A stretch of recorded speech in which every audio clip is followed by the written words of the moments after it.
입니다. 함께 나눌 하나님의 말씀은 신약성경 갈라디아서 5장 16절에서 17절까지의 말씀입니다. 신약성경 갈라디아서 5장 16절 17절 두 절 말씀입니다.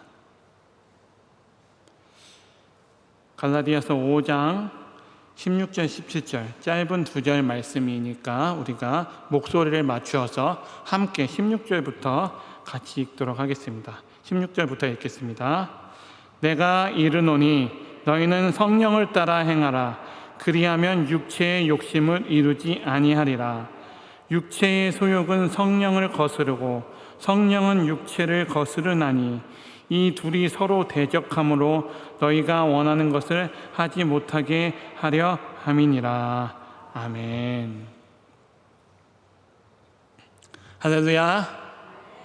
오늘 하루도 하루 종일 수고하시고 이렇게 수요 저녁 예배를 기억하셔서 함께 하나님을 예배하고 말씀의 은혜를 나눌 수 있게 돼서 참 감사합니다. 오늘은 이 시간 성령의 사람이라는 제목으로 하나님의 말씀을 함께 나누고자 합니다. 여러분, 혹시 호주 시드니를 가보셨나요? 호주 시드니 하면 무엇이 떠오르시나요? 네, 맞습니다. 바로 시드니의 랜드마크, 바로 오페라 하우스입니다.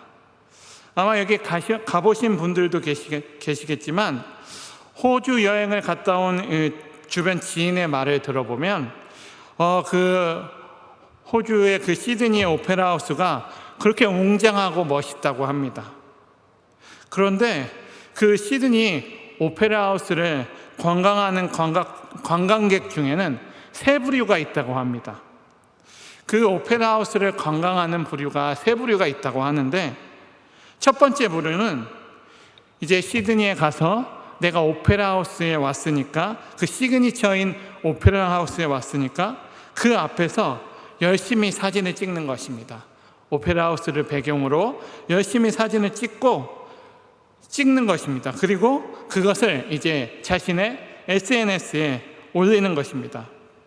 다른 곳에서 아무리 찍어도 그 서양이기 때문에 여기가 호주인지 미국인지 캐나다인지 잘 표가 나지 않지만, 오페라 하우스 앞에서 딱 오페라 하우스를 배경으로 딱 찍으면 이 사람이 호주에 갔다 왔구나를 딱 알 수 있기 때문에, 확실하게 증명이 되기 때문에 많은 사람들이 그 앞에서 사진을 찍고 간다고 합니다. 그리고 사진을 찍고 다른 곳으로 이동한다고 합니다. 그리고 이 시드니의 오페라 하우스를 관광하는 두 번째 부류는 그 시드니 하우스에 안에 들어가서 가이드를 통해서 그 오페라 하우스 인사이드, 그러니까 그 내부를 구경하는 투어가 있다고 합니다. 그래서 그 가이드를 따라서 그 오페라 하우스 안에 있는 그 많은 홀들을 하나하나 구경하는 것입니다. 바깥도 굉장히 웅장하고 아름답지만 오페라 하우스는 사실은 그 안에 그 홀들이 다 정말로 멋있고 볼만하다고 합니다. 그 안에 들어가면 오페라 홀도 있고 콘서트 홀도 있고 많은 홀들이 특별하게 각자 설계자에 의해서 만들어져서 정말 그 위용을 보면 정말 감탄이 절로 나온다고 합니다.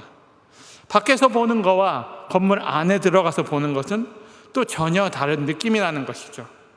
그렇게 안에 투어를 신청해서 그렇게 오페라 하우스 안까지 보는 그런 부류가 있습니다.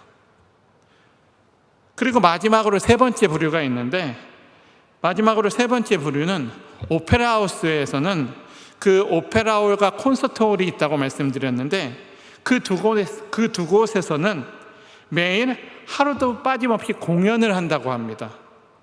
그 오페라 홀과 그 콘서트 홀에서 정말 세계적인 작품들이 공연을 한다고 합니다. 그래서 어떤 사람들은 그 공연의 티켓을 끊어서 저녁에 그 공연을 시드니 오페라 하우스에서 감상을 하는 것입니다. 굉장히 감동적이라고 합니다. 날마다 세계적인 수준의 그런 오페라 공연이 이루어지고, 그런 곳에서 그런 공연을 본다면 정말로 굉장한 감동이 있다라고 합니다. 이렇게 세 부류가 똑같이 오페라 하우스를 다녀왔지만 다 감상평이 달랐습니다. 다 똑같이 오페라 하우스를 갔지만 다 다르게 느끼고 돌아왔습니다. 어떤 사람은 오페라 하우스의 외부 건물과 그 멋진 모양에 대해서 이야기하고, 또 어떤 사람은 내부의 구조와 그 건축 양식에 대해서 이야기하고, 또 어떤 사람은 거기서 울려지는 아름다운 음악과 환상적인 오페라 공연에 대한 그 감동을 이야기합니다. 저는 개인적으로 이 세 가지를 다 경험해야 된다고 생각합니다. 오페라 하우스의 외양이 참 멋있지만 그것만 보고 온다는 것은 그 오페라 하우스를 100% 다 보고 알고 느끼고 오는 것이라고 볼 수 없는 것 같습니다. 이와 마찬가지로 우리가 믿는 하나님, 우리가 믿는 이 하나님을 향한 신앙생활에 대해서도 이런 신앙생활이 무엇인가를 토론하고, 신앙생활이 무엇인가라는 것을 토론하고 정의를 내리는 것과, 그냥 신앙생활에 대해서 이야기하는 것과 실제로 그 신앙을 경험하는 것은 전혀 다른 세계입니다. 사랑하는 성도 여러분, 우리가 하나님에 대해서 아는 것과 하나님을 아는 것은 다른 것입니다. 비슷한 말 같지만 이것은 정말로 큰 차이가 있는 말입니다. 우리가 하나님에 대해서 아는 것과 하나님을 아는 것은 전혀 다릅니다. 지금 우리는 지식사회를 살아가고 있습니다. 우리가 아는 것이 참 많이 늘어났습니다. 검색만 하면 우리는 모든 것을 다 알 수가 있습니다. 오늘날 건강에 대한 이야기들이 참 많죠. 그런데 우리가 그 건강에 대한 수많은 지식들을 단순히 아는 것과, 어떻게 하면 건강하게 살 수 있다는 것을 그 지식으로 아는 것과 내가 건강한 삶을 사는 것은 전혀 다른 이야기라는 것입니다. 알고만 있는 것이 아니라 그것을 그대로 행해야 우리가 건강한 삶을 살 수가 있는 것이죠. 오늘날 같이 지식의 홍수의 시대에, 검색만 하면 다 알 수 있는 시대에 어쩌면 우리는 그저 하나님에 대한 단순한 피상적인 알을 가지고 있지 않은가 한번 생각해 보아야 하겠습니다. 우리가 머리로만 하나님을 알고 있지 않은지, 신앙생활을 해오면서 오랜 신앙생활 동안에 그저 하나님만을 머리로만 알고 있지는 않은지 한번 생각해 보았으면 좋겠습니다. 특별히 하나님이 우리에게 주신 이 성경 말씀, 하나님이 우리에게 주신 이 말씀, 이 진리의 말씀을 우리가 안다라는 것은 우리가 이 말씀을 어떻게 아는지가 정말로 중요합니다. 이 말씀을 그저 수박 겉핥기식으로 알고 있는지, 그냥 겉핥기식으로 알고 있는지, 아니면 우리가 이 말씀을 읽고 정말 이 말씀이 읽고 그 말씀이 우리의 삶 속에서 경험되어져서 이 말씀이 믿어지고 그 말씀이 이 진정으로 우리의 삶에서 드러나는 것, 이것이 정말로 중요한 것입니다. 우리가 이 진리의 말씀을 안다라는 것은 이 말씀이 경험되어져서 믿어지고 진정으로 삶에서 드러날 때 우리가 이 말씀을 진정으로 알 수 있다라고 이야기할 수 있는 것입니다. 사랑하는 성도 여러분, 우리가 이 진리를 안다라는 것은 정말 이 진리를 그냥 피상적으로 아는 것이 아니라 이 진리에, 이 말씀에 내 삶 전체를 걸 수 있느냐, 그럴 수 있을 때 우리는 정말로 이 진리를 안다라고 말할 수가 있는 것입니다. 다시 말해서 이 진리와 이 지식과 이 진리에 내 삶을 걸 수 없다면 우리가 이것을 믿는다라고, 이 말씀을 믿는다라고 말할 수도 없고, 그 진리와 지식은 단순한 지식에 불과하고 우리에게 아무런 의미가 없게 되는 것입니다.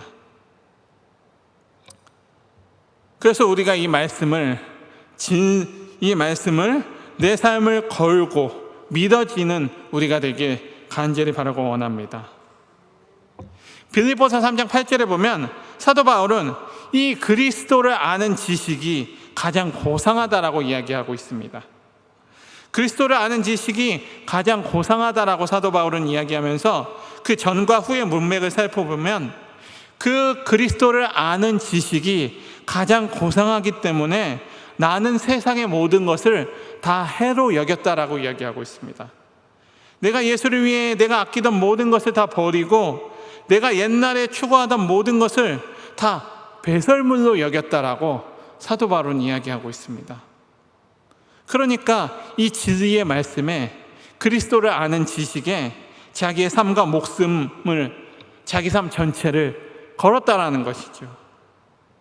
자기가 옛날에 그렇게 길을 쓰고 추구했던 그런 것들이 지금은 배설물로 여길 만큼 그렇게 찬란하게 그리스도를 아는 지식이 지금 나의 삶을 붙들고 있다라고 자신 있게 사도 바울은 이야기하고 있는 것입니다. 사랑하는 성도 여러분, 이것이 바로 하나님을 아는 것입니다. 이것이 바로 그리스도를 아는 지식이 있는 것입니다. 그저 머리로만 아는 것이 아니라 내가 알고 있는 그 지식에, 그 진리에, 그 사실에 내 인생 전체를 걸고 그렇게 힘들지만 그렇게 살아가려고, 어렵지만 그 말씀대로 살아가려고 노력하는 모습이 우리에게 있을 때 우리는 진정으로 이 말씀을 안다라고, 진정으로 하나님을 안다라고 이야기를 할 수가 있는 것입니다. 사랑하는 성도 여러분, 우리의 신앙생활은 머리로만 아는 지식이 되어서는 안 되겠습니다. 우리의 신앙생활은 성령으로 해야 합니다. 다시 한번 말씀드리면 우리의 신앙생활은 성령으로 해야 합니다. 마태복음 28장 20절에 보면 예수님께서 부활하시고 승천하시기 직전에 제자들에게 하신 약속이 있습니다. 이런 말씀입니다. 내가 너희에게 분부한 모든 것을 가르쳐 지키게 하라. 볼지어다 내가 세상 끝날까지 너희와 항상 함께 있으리라. 아멘.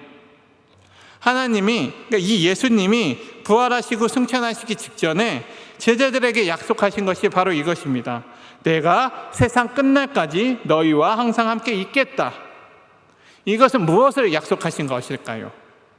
이것은 바로 성령님을 우리에게 약속해 주신 것입니다. 예수님께서는 비록 지금은 이제 곧 승천하시지만 성령으로 제자들과 영원히 함께 하시겠다라고 약속하고 말씀하고 계시는 것입니다. 육체로 오신 예수님은 떠나시지만 성령 하나님이 이제 우리와 항상 24시간 떠나지 않고 곁에서 우리와 함께 하시겠다라고 약속하시고 이제 하늘로 올라가시는 것입니다. 오늘 말씀 제목은 성령의 사람입니다. 그리고 신앙생활은 성령으로 하는 것이라고 말씀드렸습니다. 그러면 이 성령의 사람, 어떤 사람이 성령의 사람일까요? 성령이 함께하는 삶은 우리 신앙생활에서 매우 귀중한 요소입니다. 아니, 거의 전부라고도 할 수가 있습니다. 신자로서 살아갈 수 있도록 만드는 비결이 바로 여기에 있는 것입니다. 오늘 우리가 읽은 본문 말씀 16절에 이렇게 나와 있습니다. 성령을 따라 행하라 라고 나와 있습니다. 16절에 성령을 따라 행하라 라고 말씀하셨는데, 그러면 우리가 이 성령을 따라 행하는 것이 무엇일까요? 성령을 따라 행하는 것이 무엇일까요? 여기서 행하라라는 이 말은 헬라어로 페리파테오라는 말인데, 현재 명령어로 문자적으로는 계속 걸어가라, 진행하라 라는 의미를 담고 있습니다. 또 이 말의 의미는, 그 행하다 페리파테오의 또 다른 의미는 습관적인 생활 양식을 의미하기도 합니다. 그러니까 이 말은 특정한 방식으로 걸어가라, 살아가라 라는 뜻인데, 다시 말해서 성령으로 행하라 라는 말은 성령으로 살아가라, 성령의 방식으로 살아가며 성령의 방식으로 인생길을 걸어가라 라는 말씀인 것입니다. 사랑하는 성도 여러분, 나 홀로 살아가는 삶과 성령과 함께 하는 삶은 전혀 다른 삶입니다. 우리가 나 혼자 신앙생활을 열심히 한다고 해서 성령과 함께 사는 것이 아닙니다. 나 혼자 열심히 하면 되겠지 하는 그렇게 생각하는 사람이 있는데 그것으로 되는 것이 아닙니다. 우리는 성령님과 함께 해야 합니다. 성령님이 우리에게 해주시는 그 말씀에 귀를 기울여야 하는 것입니다.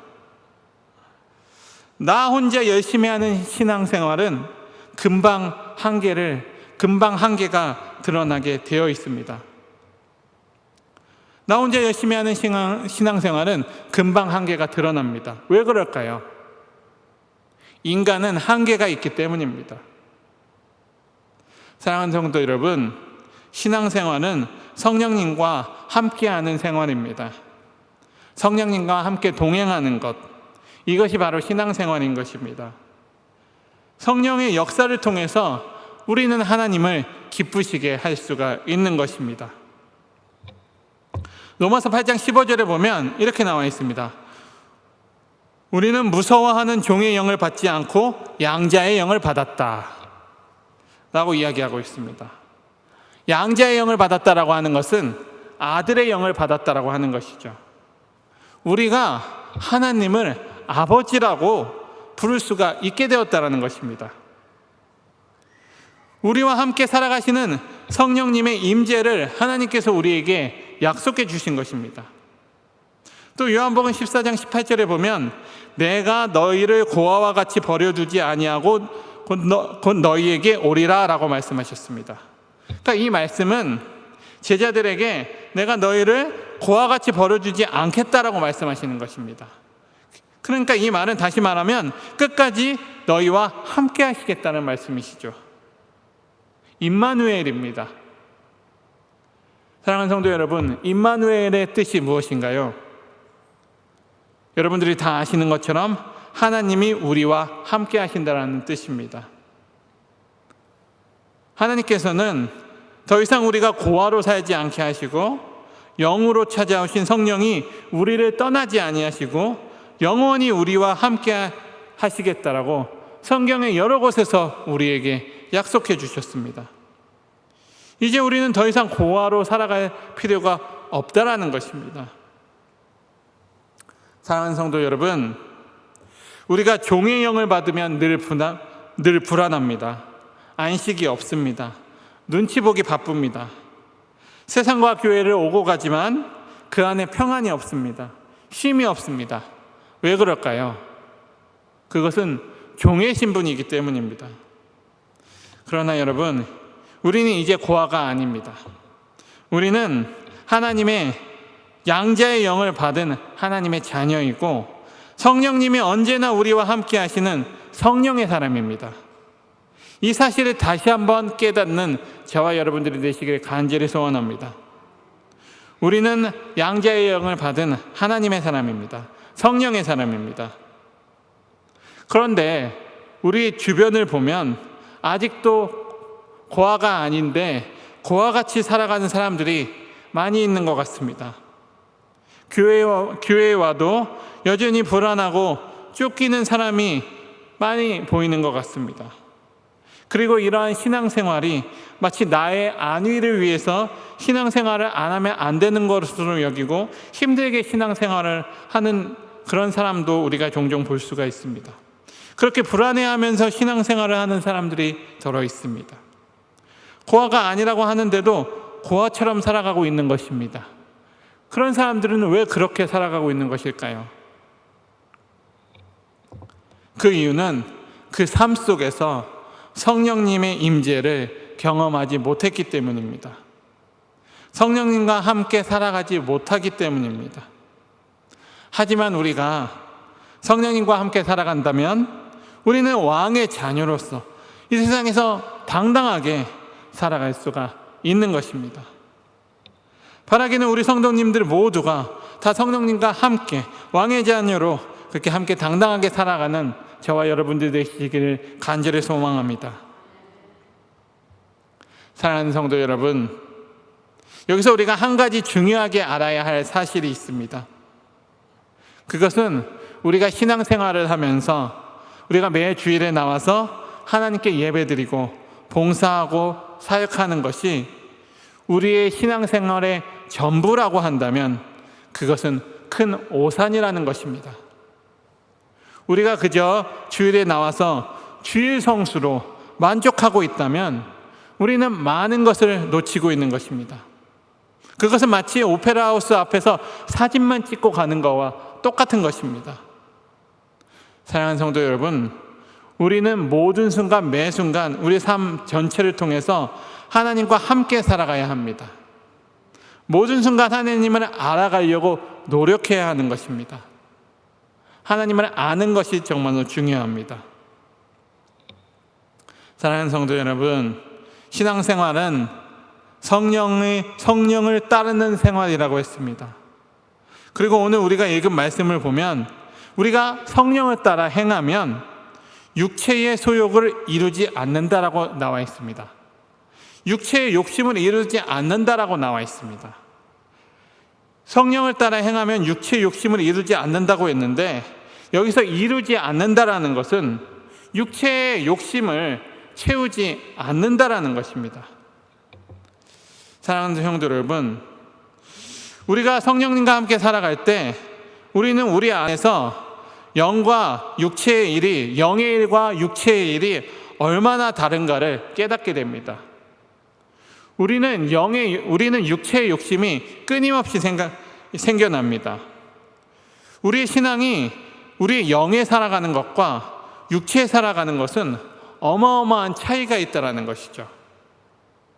그래서 우리가 이 육체의 소욕을 줄이고 성령의 소욕대로 성령을 따라 살아가다 보면 내 안에서 거대한 두 가지 힘이 우리 안에서 싸우는 것을 우리는 보고 느끼게 됩니다. 사도 바울도 이 사실을 누구보다도 잘 알고 있었습니다. 그래서 오늘 본문 17절에서 이렇게 이야기한 것입니다. 육체의 소욕은 성령을 거스르고 성령은 육체를 거스르나니 이 둘이 서로 대적함으로 너희가 원하는 것을 하지 못하게 하려 함이니라. 아멘. 그러니까 육체의 소욕은 성령을 거스르고 성령은 육체를 거스른다라고 말하는 것입니다. 이렇게 두 가지의 큰 힘이 우리 안에서 싸우고 있는 것입니다. 우리 안에서 성령의 소욕과 육체의 소욕이 서로 충돌하고 있다는 것이죠. 그런데 이것은 우리가 예수님을 믿기 전에는, 예수님을 내 마음의 주인으로 모시기 전에는, 성령님을 의지하고 살아가기 전에는 이러한 싸움이 없었습니다. 이전에는 전혀 느낄 수 없었던 것들입니다. 그런데 우리가 성령님과 함께 살아가면 우리 안에 성령님이 계시기 때문에 육체의 소욕과 싸움이 안 일어날 수가 없다라는 것이죠. 우리 안에 계신 성령님께서 우리에게 말씀을 생각나게 하시고 우리가 바른 길로 가도록 책망하고 인도하시기 때문에 우리 안에서 싸움이 계속 일어난다는 것입니다. 놀라운 사실은 우리가 영적으로 성숙해지면 성숙해질수록 이 갈등이 내 안에서 더 크게 일어난다는 것입니다. 주를 위해 살고자 노력하면 육체 정욕이 더 강하게 느껴진다는 것이죠. 이 싸움은 연중무휴입니다. 우리가 육체를 가지고 살아가는 동안에 이 전쟁이 끝나지 않습니다. 이러한 싸움은 나이와도 상관이 없고 신앙과도 상관이 없고 우리 안에 있는 이 육체 소욕이 쉽게 사라지지 않습니다. 그래서 우리는 언제든지 우리가 성령님을 의지하지 아니하면 죄의 속성이 드러날 수 있는 사람들인 것입니다. 그렇기 때문에 우리는 우리의 신앙생활은 죽을 때까지 긴장을 놓을 수가 없는 것입니다. 그렇기 때문에 우리는 성령 하나님만을 끝까지 온전히 의지해야 하는 것입니다. 왜냐하면 우리는 연약하기 때문입니다. 하나님의 도우심이 없이는, 성령 하나님의 도우심이 없이는 우리는 또 연약하여서 넘어질 게 뻔하기 때문에 우리는 성령 하나님을 끝까지 온전히 꽉 붙들어야 하는 것입니다. 인간은 자신이 욕망하는 것을 반드시 이루려고 합니다. 그래서 내가 노력하지 않아도 어느 순간 보면 내가 욕망하는 쪽으로 가고 있습니다. 인간의 강한 욕구를 이길 수 있는 다른 길은 없습니다. 그래서 바울이 성령을 따라 행하지 아니하면 우리의 육체의 욕심을 이길 수 없다라고 오늘 말씀에서 이야기하고 있는 것입니다. 우리가 성령을 따라 살아가는 것 이외에 우리의 힘으로 욕심을 이길 수 있는 길이 없다라는 것입니다. 사랑하는 성도 여러분, 우리가 성령의 인도를 따를 때에만 우리는 육체의 소욕을 능히 이길 수가 있습니다. 그렇게 성령님만 의지하고 성령 하나님만 따라가서 육체의 욕심을 능히 이기는 저와 여러분들이 되기를 간절히 바랍니다. 로마서 12장 1절에 보면 우리의 몸을 하나님이 기뻐하시는 거룩한 산 제사로 드리라고 말씀했습니다. 이 말씀과 같이 이 말씀은 우리의 몸을, 우리의 육체를 하나님이 기뻐하시는 일에 사용하라는 말씀입니다. 우리의 몸을 하나님이 기뻐하시는 일에 사용하고 우리의 몸을 성령의 열매 맺는 삶으로 살아가라고 이야기하고 있습니다. 사랑하는 성도 여러분, 믿는 자의 마음속 깊은 곳에서 진실로 원하는 것이 무엇일까요? 육체의 쾌락일까요? 아닙니다. 믿는 자라면 주님을 기쁘시게 하는 것이 마음 가장 깊은 곳에서부터 원하는 것입니다. 성령의 열매는 사랑과 희락과 화평과 오래 참음과 자비와 양성과 충성과 온유와 절제입니다. 우리가 성령의 소욕을 따라 살 때 우리는 이러한 열매를 맺을 수가 있게 되는 것입니다. 반대로 우리가 성령의 소욕에 따라 살지 않고 육체의 소욕을 따라 살면 음행과 더러운 것과 호색과 우상 숭배와 주술과 원수 맺는 것과 분쟁과 시기와 분냄과 당짓는 것과 분열함과 이단과 투기와 술 취함과 방탕함과 또 그와 같은 것들이라는 열매를 우리가 육체의 소욕을 따라 살면 그러한 열매를 맺게 됩니다. 우리는 하늘나라에 갈 때까지 이 둘 사이에서 끊임없는 싸움을 하게 됩니다. 우리가 구원받은 지 10년, 20년이 되어도 30년이 되어도 우리에게 이러한 성령의 열매가 나타나지 않는다면, 그리스도인의 향기가 나타나지 않는다면 그것은 뭔가 잘못된 것입니다. 때로는 우리가 연약해서 육체의 소욕에 넘어질 때도 있습니다. 하지만 우리가 육신의 소욕에 져서 넘어지더라도 다시 일어서고 성령을 따라 살면서 성령의 열매를 맺으려고 노력하는 사람이 바로 그리스도인인 것입니다. 성령을 따라 살면서 성령의 열매를 맺으려고 노력하는 사람이 바로 크리스찬인 것입니다. 그런 저와 여러분들이 다 되기를 간절히 소원합니다. 그리스도인의 싸움은 나의 육체를 하나님을 위해서 사용하느냐, 육체의 소욕을 위해 사용하느냐의 싸움입니다. 다른 말로 하면 우리의 생각을 육체의 소욕이 지배하느냐, 성령의 소욕이 지배하느냐에 달린 싸움인 것입니다. 바라기는 우리 모두가 성령의 소욕에 지배받는 우리 모두가 되길 간절히 소원합니다. 사랑하는 성도 여러분, 우리가 죄를 이길 수 있는 것은 우리가 어떤 한순간에 어떤 특별한 능력이 우리에게 임해서 죄를 딱 한 번에 이길 수 있는 것이 아닙니다. 우리가 죄를 이길 수 있는 것은 끊임없이 성령을 의지하는 영적인 습관이 길러져야 우리는 죄의 육체의 욕심을 이길 수가 있는 것입니다. 결국 성령을 따라 행하는 삶의 결과는 성화인 것입니다. 예수님을 닮아가는 것입니다. 예수님을 닮아가려고 노력하는 것입니다. 우리가 회개를 강조합니다. 하지만 회개 자체가 우리의 목표는 아닙니다. 회개를 통해서 거룩한 삶을 살아가는 것, 하나님을 닮아가려고 노력하는 것, 성화의 삶이 우리의 목표인 것입니다. 사랑하는 성도 여러분, 내 안에 거룩한 삶을 살고자 하는 열망이 있다면 내 안에 누가 계시는 증거일까요? 바로 성령 하나님이 계시다는 증거입니다. 신자라면 죄를 멀리하고 깨끗이 살고 싶은 마음이 항상 일어나야 정상인 것입니다. 내 안에 성령 하나님께서 계시기 때문에 반드시 그런 마음이 들게 되어 있습니다. 하나님이 우리에게 주신 이 진리의 말씀을 늘 우리가 가까이 하고 우리의 생각을 그리스도께 향해 있을 때 우리는 비로소 성령의 소욕에 사로잡힐 수가 있습니다. 성령의 사람이 될 수가 있는 것입니다. 말씀을 정리하도록 하겠습니다. 거룩한 삶, 성령 하나님과 함께하는 삶이 우리의 삶의 목표가 되어야 하고 이것이 우리의 삶에, 우리의 신앙의 가장 중심으로 와야 합니다. 이런 삶을 사는 것이 바로 성령의 사람입니다.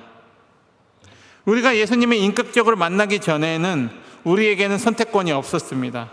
그때는 우리가 예수님을 알기 전에는 그저 육체의 소욕이 끌고 가는 대로 끌려갔습니다. 육체가 살고 싶은 욕구대로 우리가 시달렸습니다.